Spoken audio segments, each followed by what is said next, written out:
Hey y'all, I am starting to gear up for marathon training again. This year is going to be the San Francisco Marathon. I've been doing my strength training the whole time now. I always do strength training, so I'm not going to stop doing my strength training. Here you see me doing some leg presses. But Monday, Wednesday, and Fridays have always been my strength training days, so I'll keep doing my strength training on Monday, Wednesdays, and Friday. All my other marathons, I've continued with that and I've had no issues. So I'm going to keep strengthening those muscles that way with my strength training. But on Tuesday, Thursday, and either Saturday or Sunday will be my running days.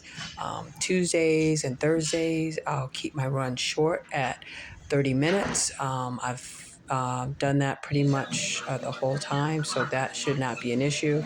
All of my runs, I start with a warm up walk and a cool down, so I'll keep doing that too.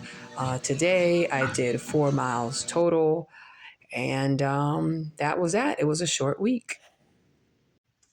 Hey, each week I'm going to be doing a quick recap of how my training has been going for the week. So if you want to follow along, like, share, and subscribe, and I'll see you next week.